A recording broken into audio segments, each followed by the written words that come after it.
Imagine you just got a significant raise, or your investments finally started compounding, or your side business quietly crossed a number you never thought possible.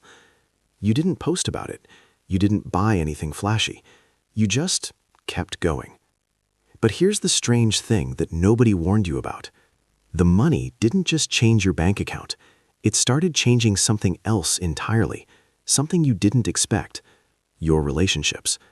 Not because you became a different person, but because wealth, even quiet, invisible wealth, acts like a mirror, and some people really don't like what they see in it.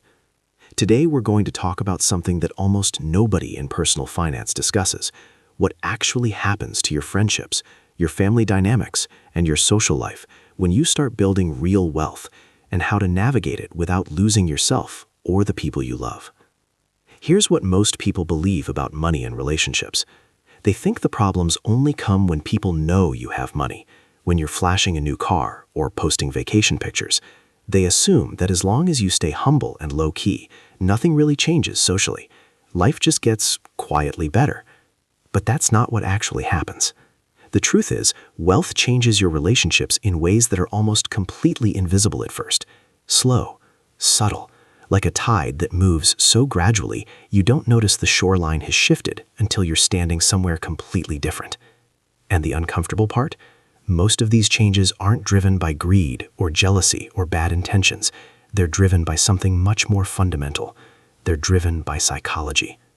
Let's start at the beginning, with a guy named Marcus. Marcus is 28.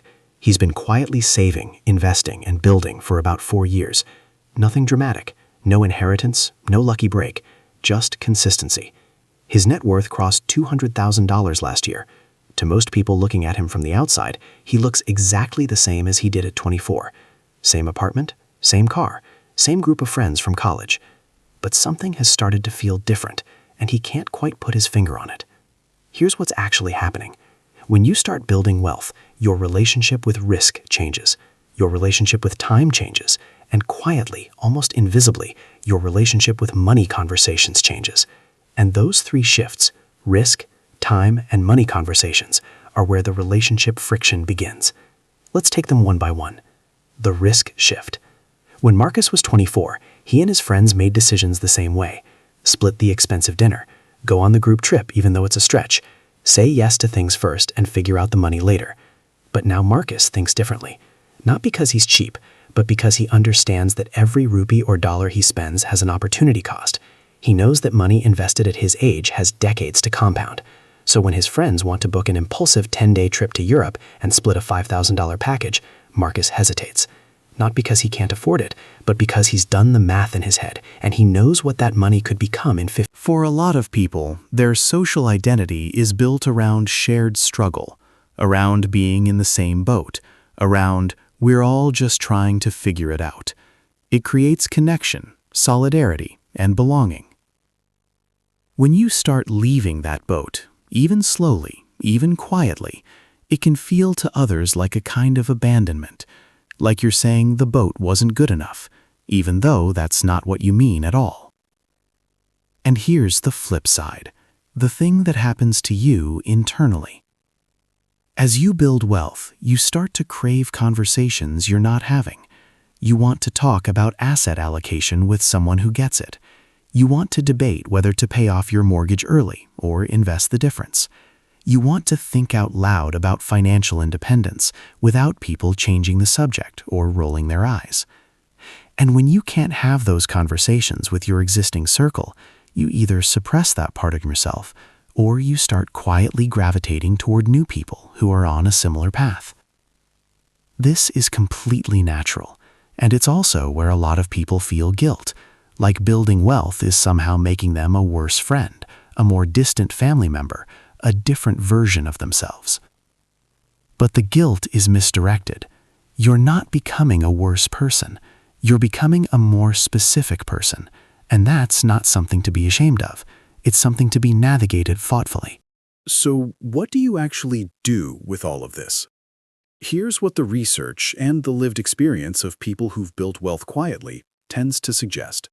First, stop expecting your existing relationships to transform with you. Some of them will, Many won't, and that's okay. Not every friendship was built to survive every season of your life. Some relationships are for a chapter, not the whole book. Appreciating them for what they were, rather than mourning what they can't become, is an act of emotional maturity. Second, find your money tribe without abandoning your existing one. This means intentionally seeking out communities, conversations, books, and spaces where your financial thinking is normalized. Online communities, local investing groups, mentors, or even just one or two friends who are on a similar path. You need somewhere to think out loud. Find it. Third, be selective about financial disclosure. You don't owe anyone your net worth. You don't have to explain your choices. One of the most underrated skills in wealth building is simply learning to deflect money conversations gracefully. "I'm just trying to be a bit more intentional with money lately," is a complete sentence that requires no further explanation. Fourth, lead with curiosity, not correction. When people in your life say things about money that you know aren't quite right, resist the urge to educate them unless they're actually asking. Unsolicited financial advice, even when it's correct, almost always creates resentment. The best thing you can do for the people you love is model the behavior quietly and be available if they ever come asking. And finally, and this is the most important one, don't let the friction make you stop building. Some people, when they start to feel the social discomfort of growing wealth, unconsciously self-sabotage. They spend more so they fit in. They downplay their progress. They make impulsive financial decisions to feel normal. They let the discomfort of difference drag them back to average. Don't do this. The relationships that are meant to survive your growth will survive it, and the ones that can't weren't serving the real you anyway. Here's the thought I want to leave you with. Almost every personal finance channel will tell you how to build wealth. Very few will tell you what it actually feels like from the inside.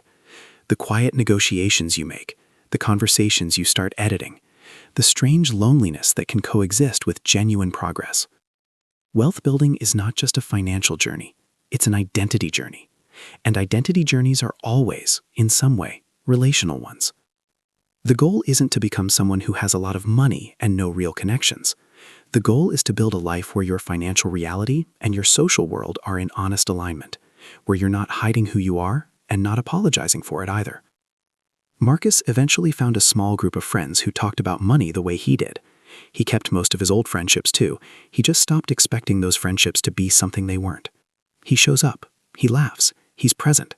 He just holds a part of himself that he shares in different rooms.